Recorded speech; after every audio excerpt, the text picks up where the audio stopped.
Buenas noches. Buenas noches, licenciado. Buenas noches, buenas noches. Licenciado.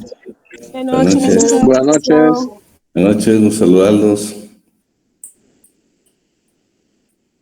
Buenas noches, licenciado. Buenas noches.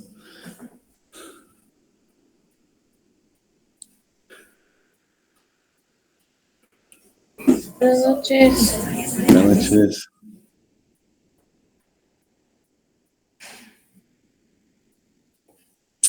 Bueno, vamos a dar inicio a la clase. Ya saben que ya está el examen programado para del lunes 27, ¿ven? O sea, nos quedan 2 clases. Las clases del lunes y la clase del día viernes, exactamente para que nosotros ya podamos estar atentos ahí, pues por favor, no queremos que se pierdan estos 2 días de clase porque vamos a estar hablando del examen. Entonces vamos a comenzar con este pensamiento. Donde termina el esfuerzo, comienza el fracaso. No te rindas. Hoy vamos a ver la fundamentación constitucional del derecho del trabajo.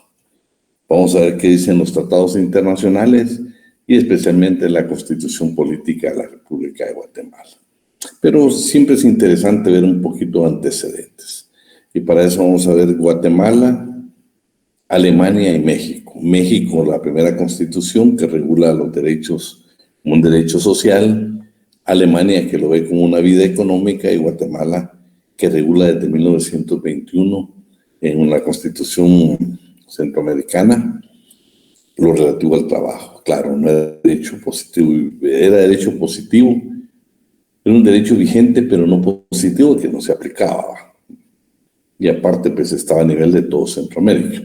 Entonces vamos a ver entonces como antecedente. Ya en México, ustedes saben que hemos hablado de la Constitución de 1917, que precisamente tenía un capítulo social y era el artículo 123. Vean qué interesante. Ya México desde esa fecha ya regulaba en la Constitución la duración máxima en la jornada de trabajo en 8 horas la diurna y en 7 la nocturna. Prohibición de labores insalubres y peligrosos para mujeres y los menores de 16 años. Jornada máxima de 6 horas para menores de 12 a 16 años. Descanso semanal. Protección de la mujer embarazada. Salario mínimo. Igualdad de salario a igualdad de trabajo. Normas protectoras del trabajo. Pago de tiempo extraordinario con limitaciones a la duración diaria y semanal. Derecho de los trabajadores a habitaciones cómodas e higiénicas. Responsabilidad, la estabilidad en el empleo, el derecho a huelga y el derecho al paro, la libertad sindical, las medidas de seguridad, responsabilidad empresarial por accidentes de trabajo, la nulidad de las renuncias de los trabajadores, establecimiento de cajas populares y la fundación de cooperativas para la construcción de casa barata e higiénica para los trabajadores. ¿Se recuerdan que hemos hablado de esta Constitución? Que el mismo presidente ese entonces mexicano, un año antes, en 1916, había firmado exactamente un decreto donde como sanción para los trabajadores que hicieran huelga estaba exactamente la pena de muerte. Un año después lo convence y permite precisamente que en contenido de la Constitución, en el artículo 123, un capítulo social desarrolle todos estos temas en beneficio de la clase trabajadora. Lo hizo porque en México en ese entonces era reconocido no el obrero, sino únicamente el campesino como trabajador. Alemania. Alemania dice que en 1919, exactamente en la Constitución de la República de Weimar, en un capítulo llamado Vida Económica, tiene la libertad de coalición, la seguridad social, la implantación internacional de una reglamentación que garantice los derechos sociales mínimos de la clase trabajadora, el derecho al trabajo y al seguro de desempleo, y por supuesto, lo importante es ya que lo tienen a nivel constitucional. Guatemala. En Guatemala aparece en 1921 normas relativas a los derechos de los sindicales. Pero como les digo, era la Constitución Política de Centroamérica. Ya en 1945, que se habla del periodo de la Revolución o Partido Progresista en Guatemala, ya existió un capítulo de garantías sociales y lo tenía en dos secciones, uno relativo al trabajo para el sector privado y una sección 2 relativa a los empleados públicos. Le otorgaba muchos derechos. Sin embargo, ya viene la contrarrevolución de 1956, donde ya conservan en la Constitución las garantías sociales, pero por supuesto se mejoró la posición de los trabajadores. Y pues ahí ya tienen ciertas prohibiciones, ciertas limitaciones. Estamos hablando de un sistema totalmente militar. 1965, continuamos con el sistema militar. Dice que efectivamente pues ya se lograron otros avances nuevamente para los trabajadores, pero seguíamos con el problema de reprimir exactamente a los empleados públicos en relación a sus instituciones que tenían derecho como tales. Ya entonces nos aparece la actual Constitución, que es la Constitución Política de la República de Guatemala, y en su artículo 102 tiene exactamente el tema de derechos sociales mínimos de la legislación del trabajo. Son derechos sociales mínimos que fundamentan la legislación del trabajo y la actividad de los tribunales y autoridades los siguientes. Vean, estos son los mínimos, o sea, menos de esto no puede existir. Entonces, comenzamos hablando del derecho de libre elección al trabajo y condiciones económicas satisfactorias que garanticen a través de su familia una existencia digna. Para eso, vamos a tener en el cuarto, considerando literal F, que dice que el derecho del trabajo es un derecho hondamente democrático, porque se orienta a obtener la dignificación económica y moral de los trabajadores. El derecho del trabajo es el antecedente necesario para que impere una efectiva libertad de contratación. El artículo 6 dice: ninguno podrá impedir a otro que se dedique a una profesión, actividad lícita que le plazca. Los patronos no pueden ceder o enajenar los derechos que tengan en virtud de un contrato o relación de trabajo, ni proporcionar a otros patronos trabajadores que hubiere contratado para ello, sin el consentimiento claro y expreso de los trabajadores. En este caso se permite la sustitución temporal o definitiva del patrón. Y por último tenemos que en caso que el salario se convierta en un crédito, como tiene carácter alimenticio, goza de los privilegios sobre cualquier otro tipo de demanda. El 103, primer párrafo, dice que todo trabajador tiene derecho a denegar un salario mínimo que cubra las necesidades normales de orden material, moral y cultural y que le permita satisfacer sus deberes como jefe de familia. Veamos entonces algunos casos específicos, ¿sí? Primero, en Guatemala, ¿qué experiencia han tenido ustedes en que les limiten esta libre elección del trabajo? ¿Y alguien me puede comentar que ha tenido la oportunidad de ir a solicitar un trabajo? Por ejemplo, la prueba del polígrafo. ¿Qué opinan ustedes de la prueba del polígrafo?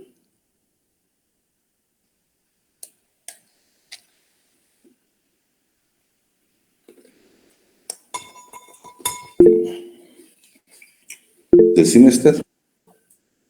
Licenciado, buenas noches. Respecto a la prueba del polígrafo, pues yo no lo considero como tan buena, porque al menos a mí me la hicieron 2 veces y en una ocasión me dijeron que la había perdido porque había sacado mal en mis respuestas. Y uno, pues, con tal de pasar la prueba, trata la manera de ser lo más sincera posible. Claro. Y me dice a mí, no, es que no pasó, no respondió bien las preguntas y no pasó la prueba.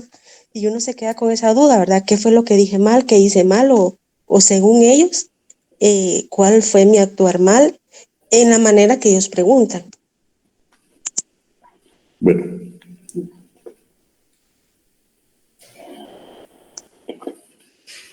Va a oírme, pues, por lo que dice Carlos y lo que dice Esther. En primer lugar, yo pienso que, desde que me comentaba un alumno que cuando se hizo la prueba del polígrafo, le hicieron llenar un formulario. Oíme qué delicado.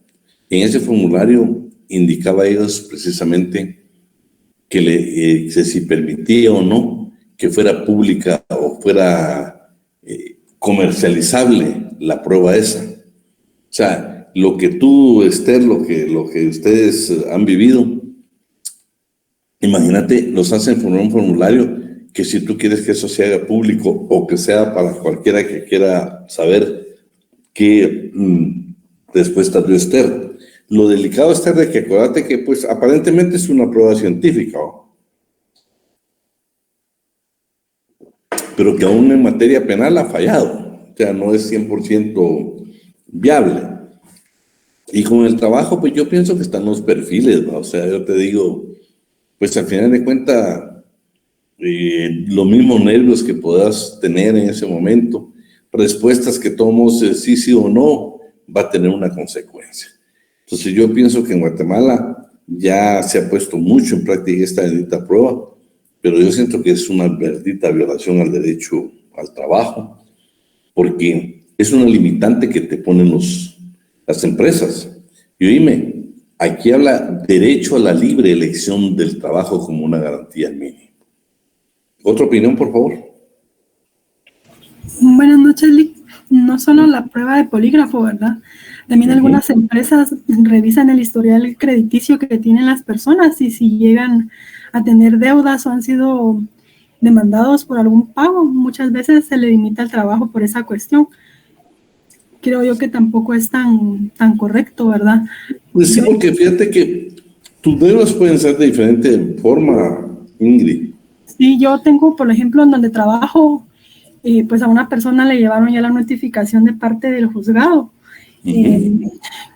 Casi que despiden al pobre muchacho porque pues no tenía cómo pagar. La solución que ellos tomaron porque pues le embargaron la cuenta al muchacho de banco donde le hacían el depósito del sueldo. Lo que hizo fue pues lo despidieron, digámoslo así, y pues ahora tiene que facturar, ¿verdad? A manera de que le pueda la empresa pagar con cheque. Considero que esa es una violación total, ¿verdad? Porque no considero que sea correcto. Fíjate que lo que pasa es exactamente lo que ustedes están escribiendo. En primer lugar, ustedes, por eso quiero que seamos soñadores, que ustedes y yo seamos grandes soñadores. A mí me ha tocado que trabajar, sí, ese es el problema. Imagínate que terminen vendiendo, comercializando tu información. Fíjate, Ingrid, que por ejemplo, yo te digo, no, yo por supuesto, totalmente, ustedes tienen toda la razón. ¿Sabes por qué? Porque imagínate, vas a ir a trabajar, Ingrid, o sale una plaza en un banco y tú vas. ¿Qué es lo que realmente tú... También en los bancos, pues que se ha escuchado, ¿verdad? Que a las personas muchas veces los revisan, casi que los desnudan para verificar si tienen algún tatuaje, si ese tatuaje pertenece quizás a alguna mara o algún grupo delictivo, cosa que también considero que pues es una total violación. O sea, no considero que sea correcto y que es una práctica que tristemente pues se viene dando no solo a nivel de bancos, sino a nivel de casi todas las empresas. Sí, pero fíjate, pues, por ejemplo, es que ese es el error más grande, ¿va? Porque imagínate que vamos a pensar que Víctor Estuardo Valdés va a aperturar una empresa, imaginemos que sea venta de celulares. Víctor, si pide una asesoría de un abogado laboralista, pues le va a hacer los perfiles y va a hacer la política laboral. Dentro de los perfiles, ¿qué quiere Víctor? Necesita un contador. ¿Pero qué tiene que ver los tatuajes con un contador, con el perfil de un contador? Si Víctor lo que necesita es un contador con experiencia para evitarse problemas tributarios. Viene Víctor y dice, necesito una vendedora demostrador, por ejemplo. Necesita unas personas con cualidades muy especiales. Ustedes que, bueno, ustedes y su servidor hemos vivido nosotros cuando llegamos a comprar cualquier prenda que vamos a comprar o cualquier algo que vamos a comprar, la atención determina mucho. Sí, entonces, yo tengo una prima que... Perdón, nos hemos equivocado con los perfiles, buscando otros aspectos de carácter social, si querés, para limitar una norma que la Constitución las disposiciones legales, la ley en materia laboral dice que es un derecho mínimo. Tenemos la libertad de elegir el trabajo. Oíme, y no puede ser posible que nos limiten el trabajo por tener tatuajes, por tantas cosas. Porque deja muchas veces que te identifiques con algún grupo de estos muy conocidos. Deja que, bueno, viene Ingrid y hace un tatuaje, y si querés lo querés ver cultural, lo querés ver emocional, lo querés ver familiar. Porque yo he visto personas que muchas veces cuando mamá muere se terminan tatuando el nombre de la mamá. Pero ese puede ser motivo para que en Guatemala, con tanta limitación al empleo, puede ser motivo para que no le den trabajo a uno, pues. Y dos, Sí, ajá. Oíme,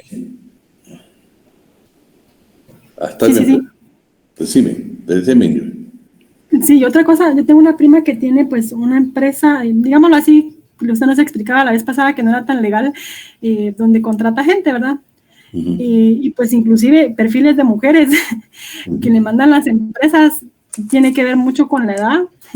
Uno de mujer, tristemente, entre más años, tiene menos oportunidades, plazas que son de degustación, cierto tipo de cuerpo, cierto tipo de forma de vestir, cosa que considero que muchas veces lo eligen a uno, no como usted dice, ¿verdad? O sea, no es que usted sea el más idóneo, sino tristemente uno es muy discriminado en muchos aspectos, y como mujeres siento que la brecha también es a veces un poco difícil, porque entre más años, si usted no estudia, se vuelve difícil y complicado. También la zona donde uno vive, si uno vive en zona roja, olvídese, tampoco los llaman. Yo lo veo mucho en ella por el trabajo que tiene, y sí, definitivamente es discriminatorio en muchos aspectos.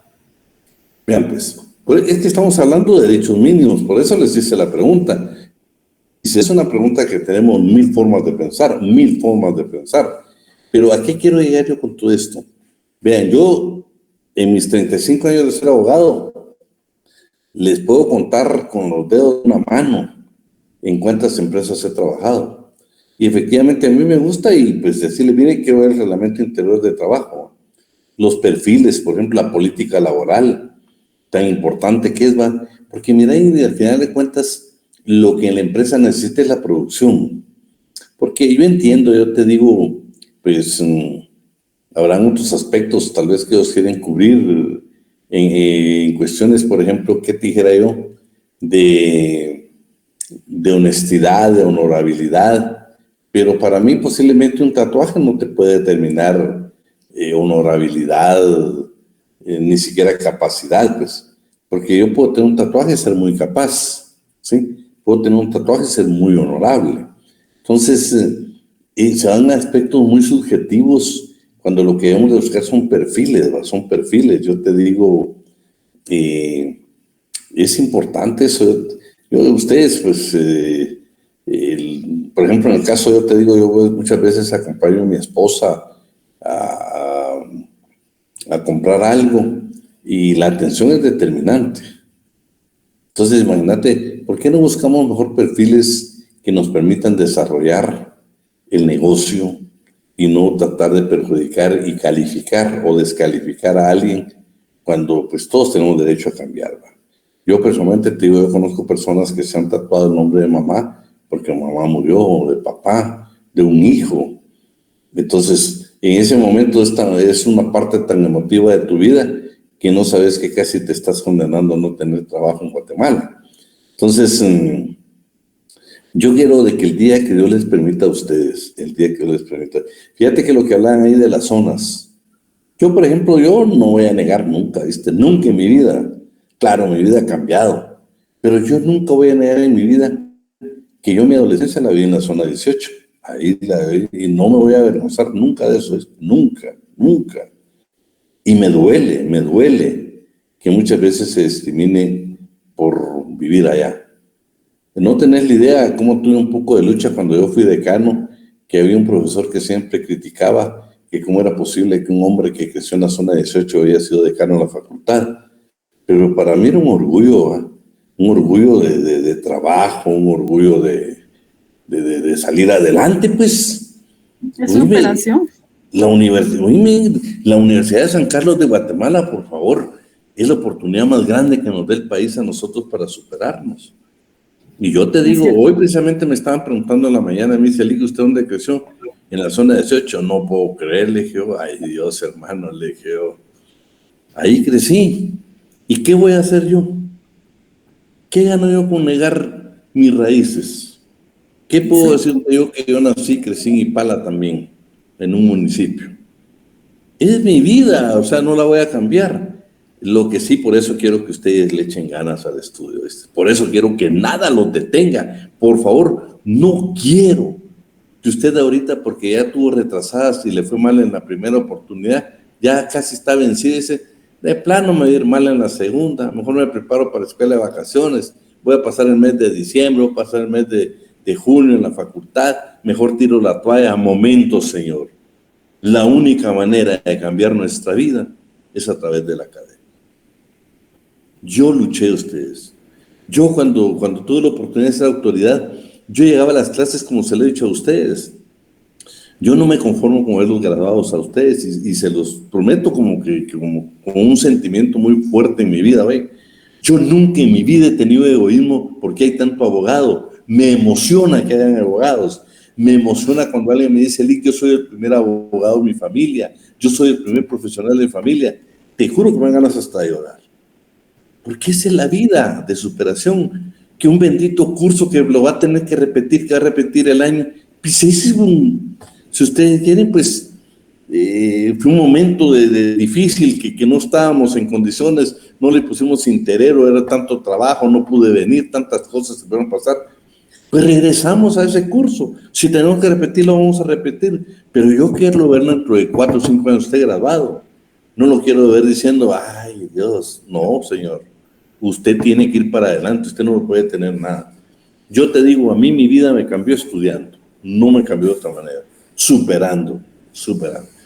Imagínate, yo me propuse un día estudiar mi maestría porque dije, ¿cómo es posible que yo siendo decano les esté pasando las aulas a decir, supérense, aquí está la escuela de posgrado, venga y si yo no tengo maestría, ¿para qué lo voy a estar diciendo? Hoy me puse a estudiar una maestría en Derecho Civil. Después me puse a estudiar un Derecho Laboral. Oíme, me puse a estudiar el doctorado en Derecho y el del Trabajo. Tengo pendiente nada más la tesis del de Trabajo. Pero yo por eso los motivo a ustedes. Yo quiero que usted se supere. Yo no me conformo con un Víctor, con una Nancy, con una Esther, con una Ingrid, que me digan, Lick, ya me gradué de abogada. Tener la seguridad que si yo te encuentro y tú me dices, Lick, le cuento que me gradué de abogada, pues le voy a dar un abrazo y lo voy a felicitar. Pero ¿saber qué le voy a decir? Pero eso no estamos conformes.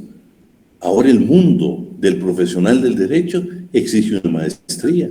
Entonces vamos para la maestría y vamos para el doctorado. No creas, yo me he puesto a pensar, a analizar, a veces mi esposa me dice, no hombre, no estés pensando tanto eso. Pero yo quiero verlos, yo tengo unos 63 años, 64 voy a cumplir. Yo digo, bueno, voy a tener 68 años, 69 cuando ustedes estén graduando. Y de veras los quiero ver graduados. Se los prometo que los quiero ver graduados. Primero Dios. Entonces, que sí, Lick, que sí. Que nada hacen proféticas. Oíme, y cuando se estudie Derecho Laboral, hagámoslo con fuerza, no con debilidad. El día que Dios les permita ser asesores de empresas, yo he sido asesor de empresas, ¿oíste? Y yo me siento a revisar el reglamento interior de trabajo, los contratos de trabajo, y yo hago ver todas estas cosas que hablamos. Entonces, no sé si les comenté, pero una compañera que era la jefe, en esa empresa era una empresa de distribución de productos, ahí la tenían como jefa de recursos humanos, que la primera propuesta que hice, dije, eso de jefe de recursos humanos o jefe personal ya es obsoleto. Ahí es, Andrés, ahí vamos a estar, ¿oíste? Oíme, en esa empresa cuando yo llego, ¿sabes qué sugerí primero? No, hombre, eligió eso de jefe personal, ya no, eso es un término obsoleto. Aquí hablemos de recursos humanos. Esta mujer que está estudiando Derecho, que tiene a su cargo más de 100 empleados, estamos hablando de una gerencia, no estamos hablando de una gerente que pueda representarnos a ustedes en el Ministerio, en la Inspección General de Trabajo, en cualquier entidad. Ese es un recursos humanos. Y mira, y comenzamos a hacer con ella todo un estudio. Y oíme, en medio estudio cuando les comenzó a decir yo, era una empresa donde tenían trabajadores fruteros, 6 de la mañana y regresaban como a las 11 de la noche. Entonces yo les hice ver, oíme, con sentencias de la Corte de Constitucionalidad, ustedes están cometiendo un grave error.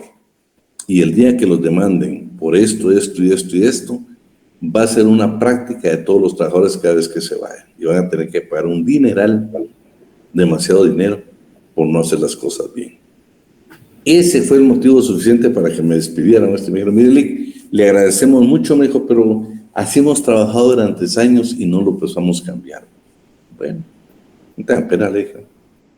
Con el tiempo me conté que la despidieron también, porque fui a la inspección de trabajo y como yo le había dicho, mira, pues hay cosas que no solo te van a obligar a pagar las prestaciones, sino que te van a imponer multas.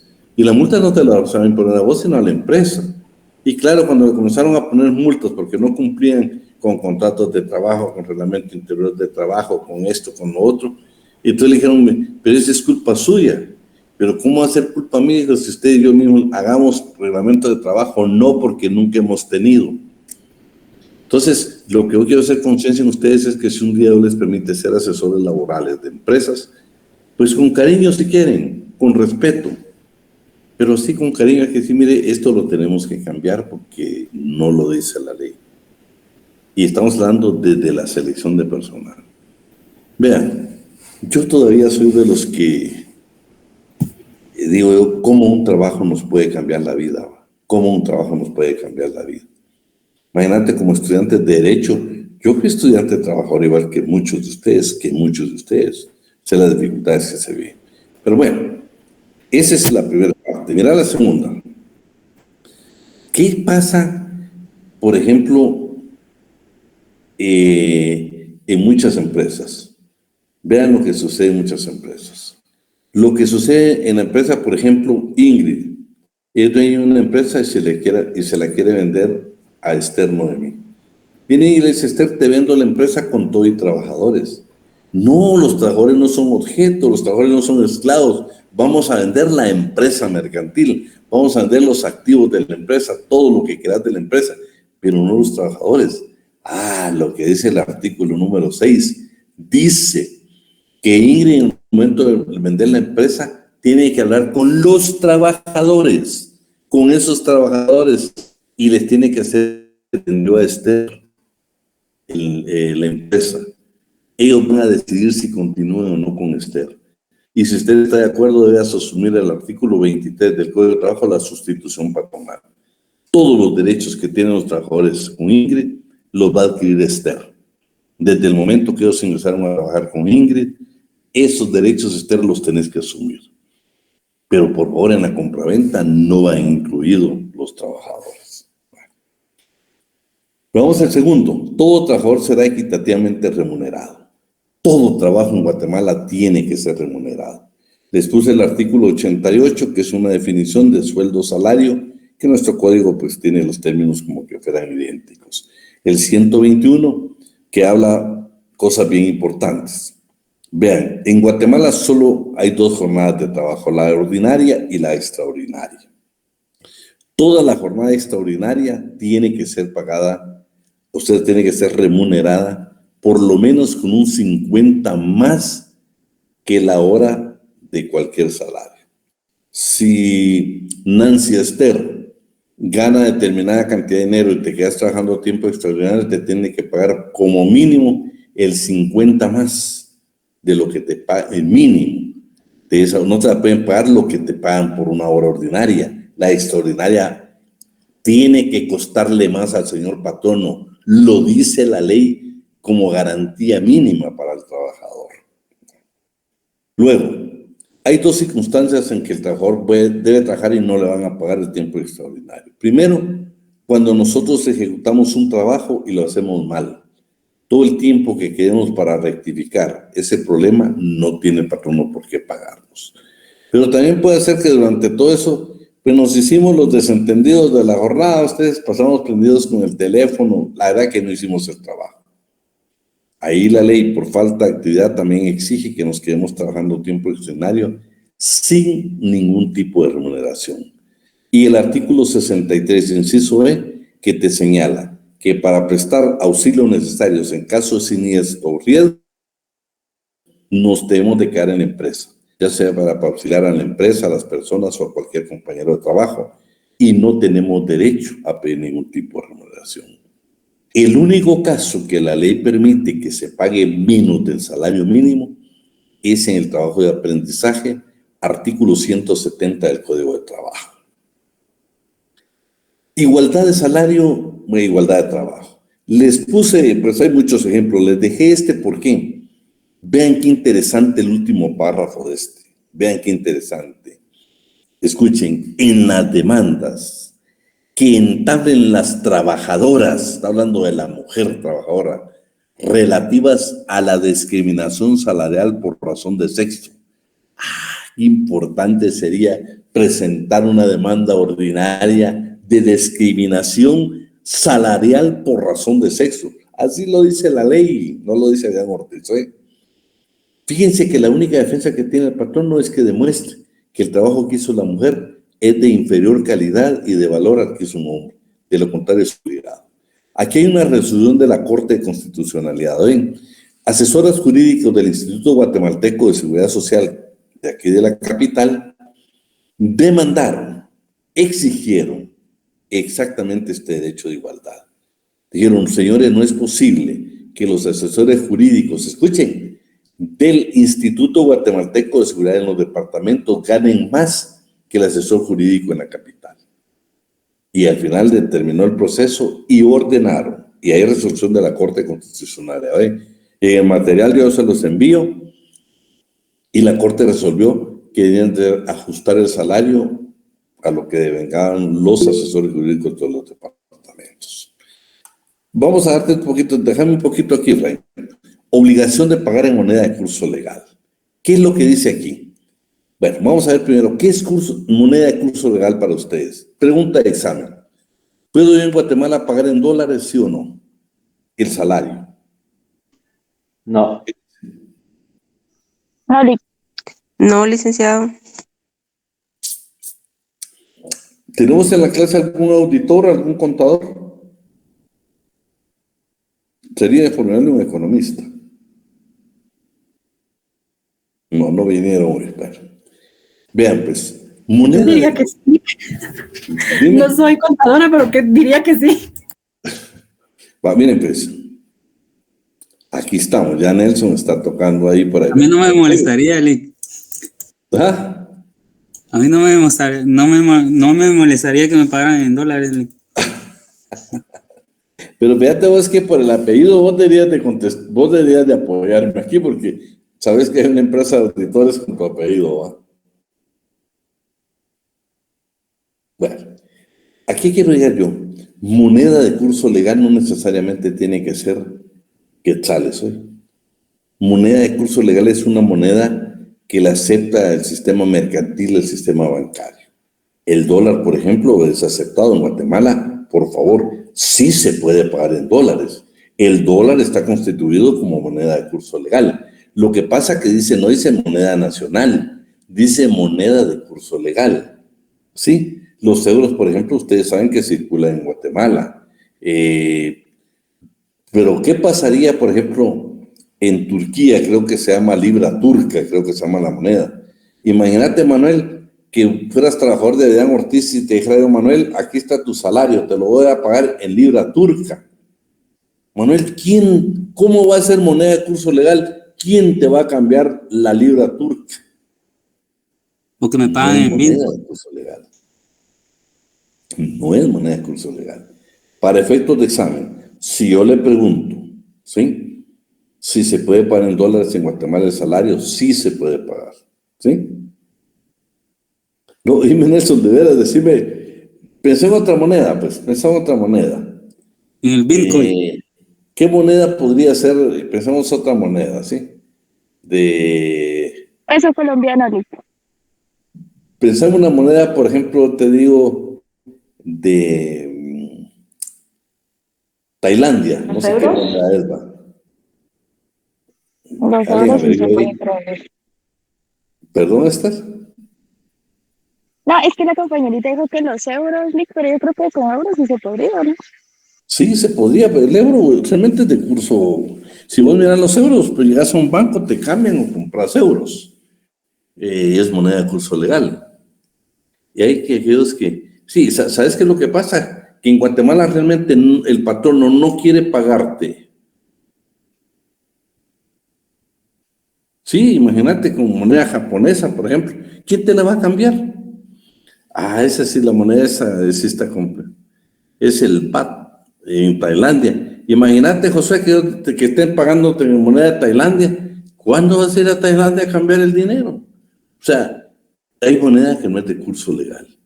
Pero, por ejemplo, si yo le pregunto el dólar concretamente, sí. Lo que pasa, jóvenes, ningún patrón te paga en dólares. Porque el dólar, pues primero es fluctuante. Segundo, pues imagínate qué certeza, qué seguridad. Yo estoy asombrado hasta el día de hoy. Anteriormente los empleados de ahorita les pagaban en peso mexicano, que era un poco complicado. Te digo, el peso mexicano es como yo tuve la oportunidad de estar en Argentina cuando fui autoridad en la facultad. Y vean qué interesante ustedes. En Argentina, cuando yo estuve allá, en menos de un mes, 2 veces se depreció la moneda. O sea, complicado, países que tienen ese tipo de inestabilidad, porque es complicadísimo tener moneda extranjera. Pero bueno, la pregunta del examen va a ser esa, ¿sí? Obligación de pagar, entonces estamos claros. Pero quiero que usted me ayude, que usted tenga bases legales, que cuando usted hable del derecho laboral lo haga con emoción y con base legal. Vean qué interesante este inciso D del 102 de la Constitución, que son garantías sociales mínimas para el trabajador. Obligación del trabajador pagar en moneda de curso legal, ya estamos claros. Pero vean esta partecita tan hermosa que dice la ley. Salvo el trabajador del campo, que puede recibir a su voluntad, como dijera el licenciado Alan, ponle una chibola a esa parte, diría él, puede recibir a su voluntad productos alimenticios hasta en un 30% de su salario. ¿Ven lo que dice la ley? Esa es su voluntad.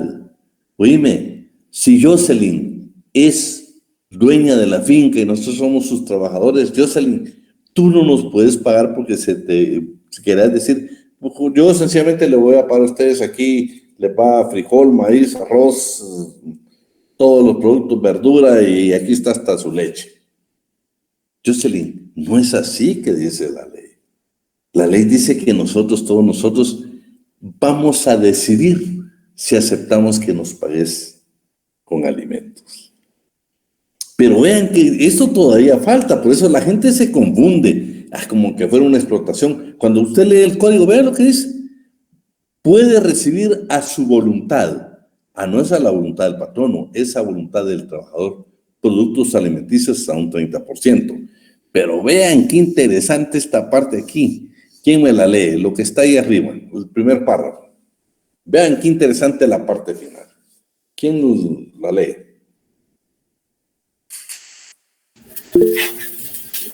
Por favor. Con gusto, licenciado.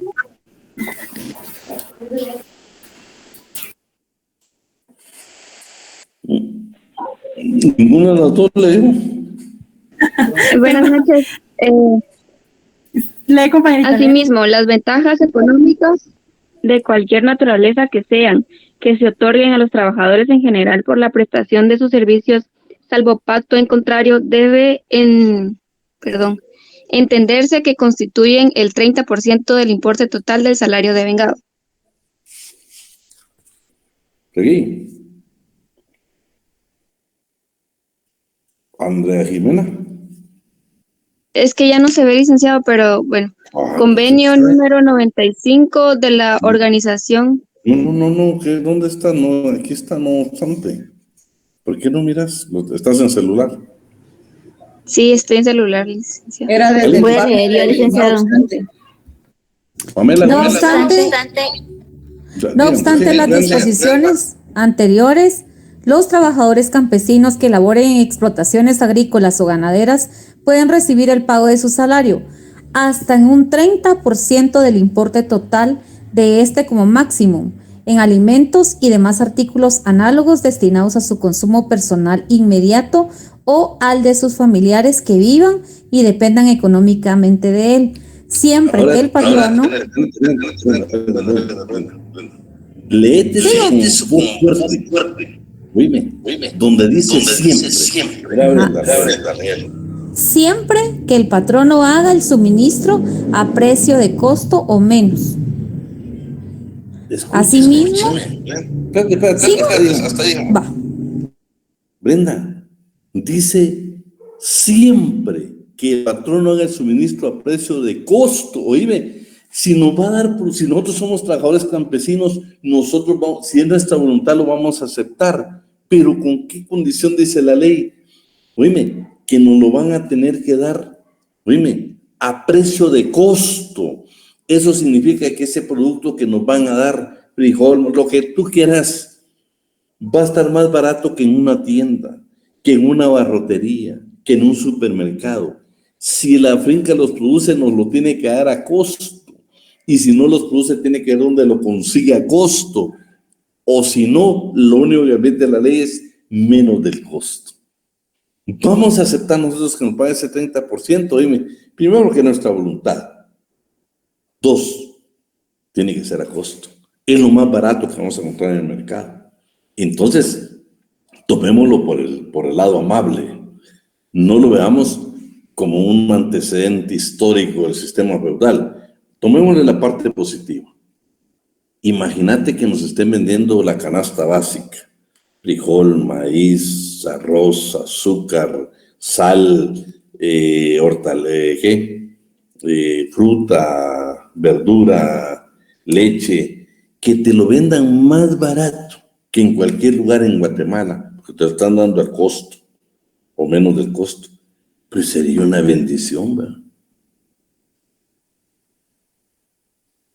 Sí, Brenda, pero lo interesante no es tanto que lo hagan así. Lo interesante es que cumplan con 2 requisitos. 1, que sea voluntad del trabajador, y 2, que sea a costo o menos del costo.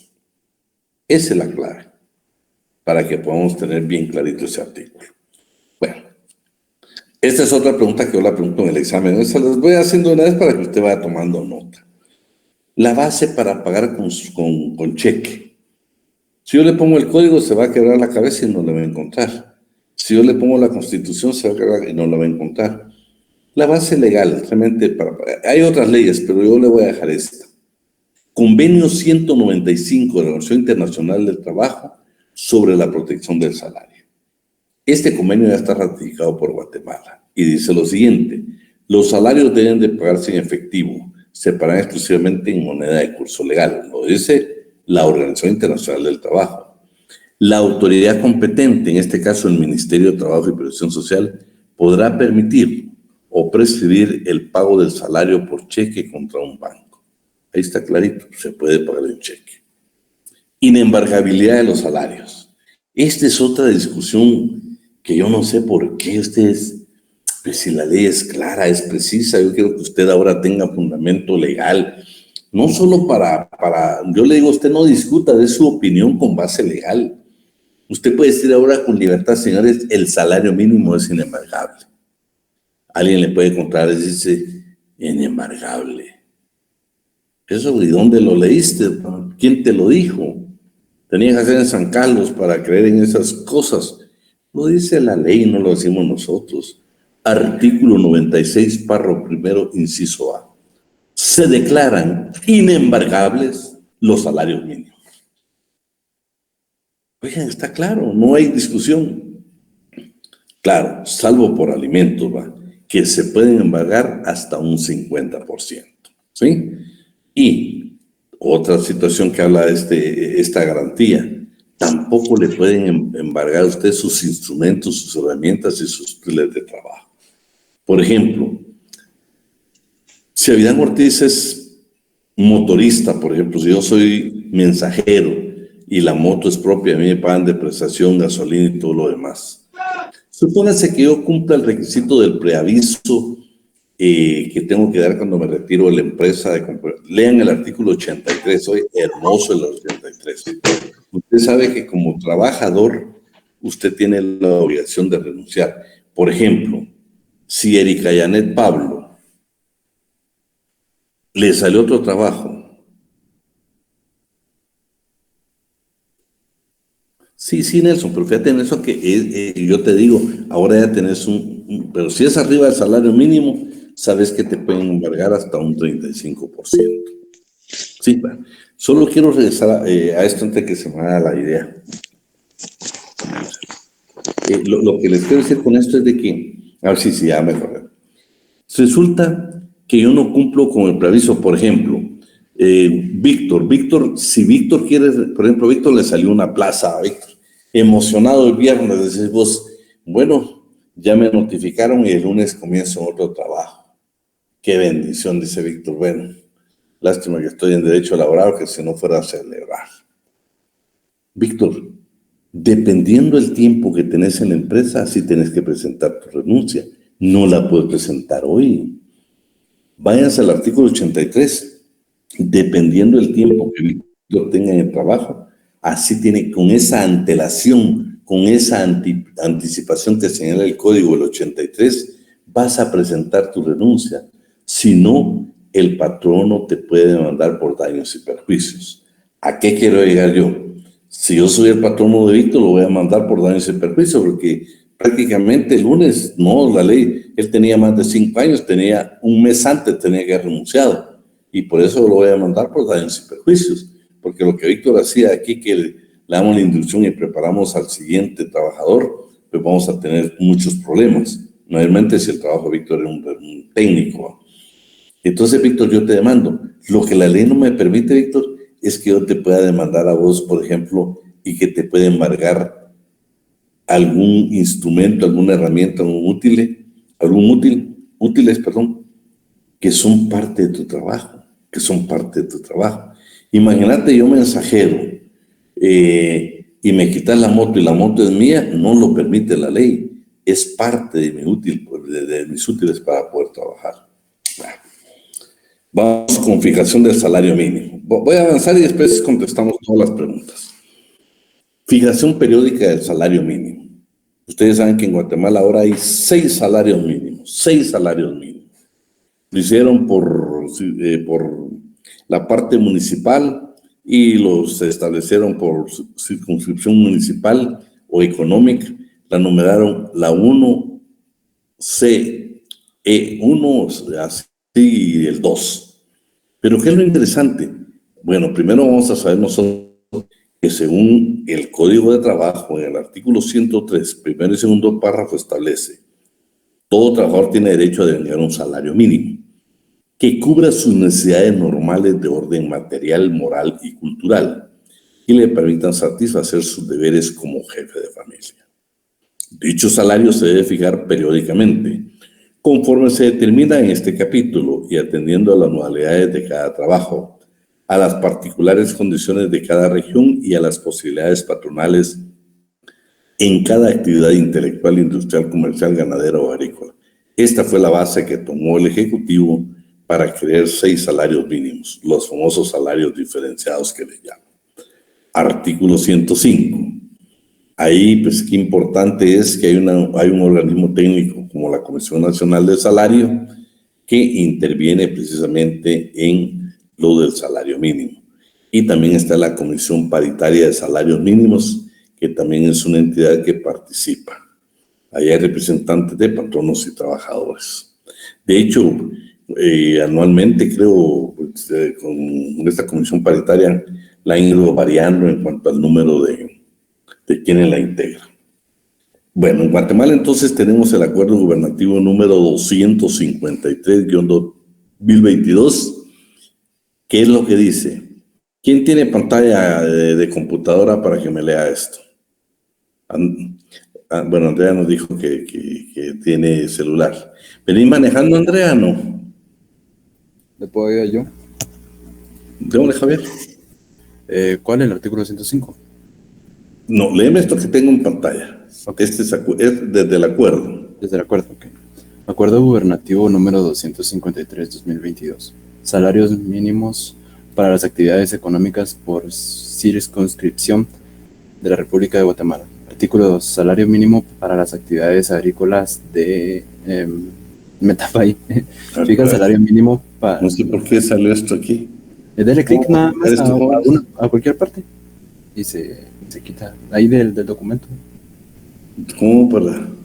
En una parte en blanco, ahí dele. Ahí. No, en cualquier parte en blanco, tipo, en el 2 te Ahí puede está, dar clic ahí está. y se quita. Ahí estamos. Ahí está. Dice, artículo 2, salario mínimo para las actividades agrícolas de la CE1. Se fija el salario mínimo para las actividades agrícolas de la circunscripción económica 1 en adelante, CE1, en 101 quetzales con 5 centavos, diarios equivalentemente a 3.073 quetzales con 70 centavos mensuales, que calculados por hora se pagará la parte proporcional que corresponda dependiendo de la jornada de trabajo en la que se elabore. Debo el Espera, solo quiero hacer ver algo. Espérate, Javier. Dos cosas. Una es, por favor, me buscan ese acuerdo 253-2022 hoy. Creo que voy a tomar una decisión de evaluar sobre eso. ¿Saben por qué? Porque, por ejemplo, cuando habla actividades agrícolas de la circunscripción económica número 1, no sé si alguien me puede buscar la ley. Ahí está qué departamentos incluye. No sé si alguien me puede buscar este acuerdo.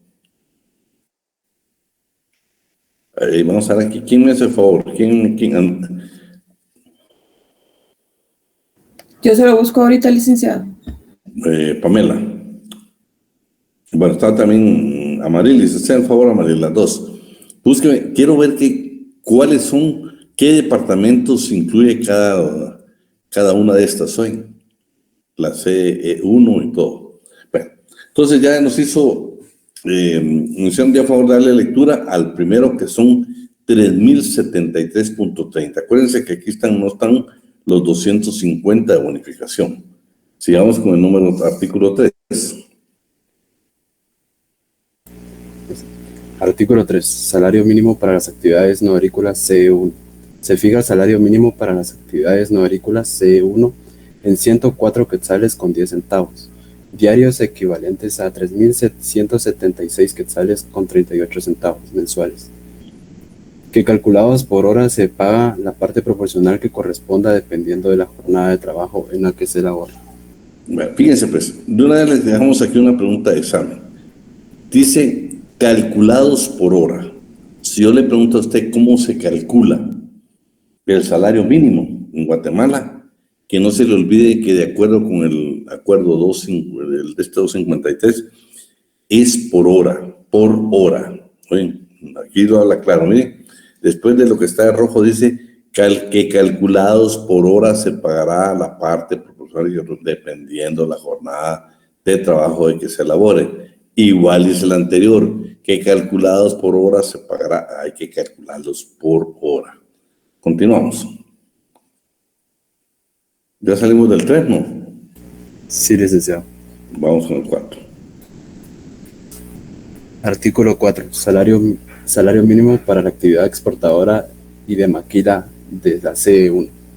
Se fija el salario mínimo de la actividad exportadora y de maquila de la CE1 en 95 quetzales con 13 centavos, diarios equivalente a 2.893 quetzales con 54 centavos mensuales, que calculados por la hora se pagará la parte proporcional que corresponda dependiendo de la jornada de trabajo en la que se elabore.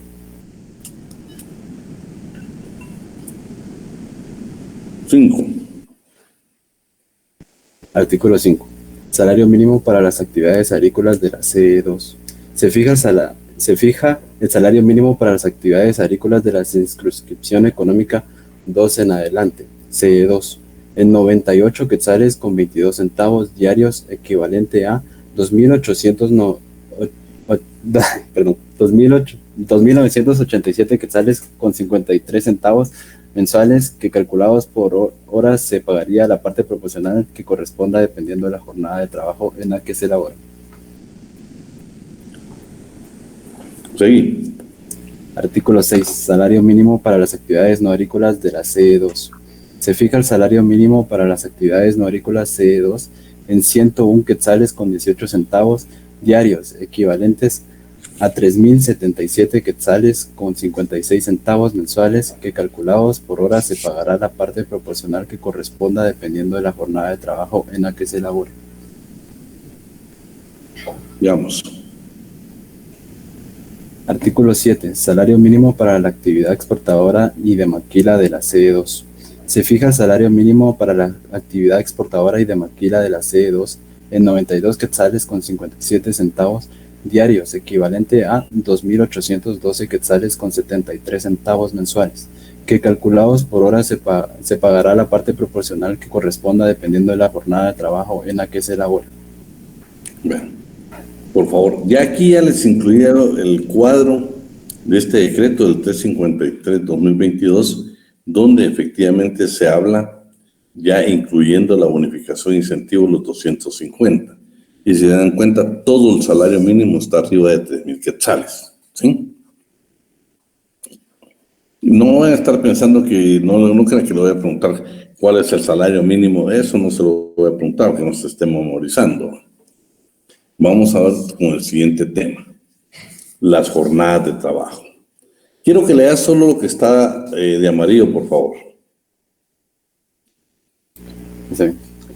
La jornada ordinaria de trabajo efectivo diurno no puede exceder de 8 horas diarias de trabajo, ni de 44 horas a la semana, equivalente a 48 horas para los efectos exclusivos del pago de salario.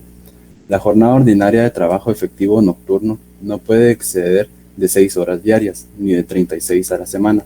La jornada ordinaria de trabajo efectivo mixto no puede exceder de 7 horas diarias, ni de 42 a la semana. Todo trabajo efectivamente realizado fuera de las jornadas ordinarias constituye a jornada extraordinaria y debe ser renumerada como tal. La ley determina las situaciones de excepción muy calificadas en las que no son aplicables las disposiciones relativas a las jornadas de trabajo. Quienes por disposición de la ley, por la costumbre o por acuerdo con los empleadores laboren menos de 44 horas semanales en jornada diurna, 36 en jornada nocturna o 42 en jornada mixta, tendrán derecho a percibir íntegro el salario semanal. Se entiende por trabajo efectivo todo el tiempo que el trabajador permanezca a las órdenes o a la disposición del empleador. Bueno, entonces, ahorita lo que yo les voy a explicar, me ponen atención para no estarlo. Víctor, mira, pues vamos a tener un tema de las jornadas de trabajo. Tenemos que hablar de las jornadas de trabajo continuas, discontinuas, tenemos que hablar de la diagramada, tenemos que hablar de las intermitentes, ¿oíste? Hoy solo estamos viendo como una garantía mínima de la clase trabajadora. Les voy a explicar esto sí, todo el contenido de estos artículos. Primero, solo hay jornada ordinaria y extraordinaria, ¿sí?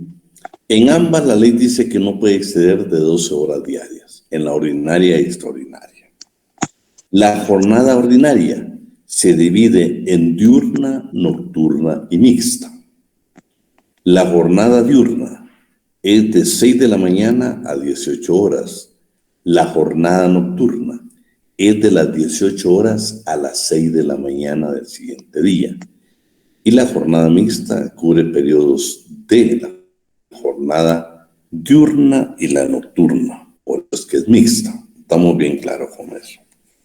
Aquí se habla de un término que se llama tiempo efectivo de trabajo. Es aquel en que el trabajador permanece a las órdenes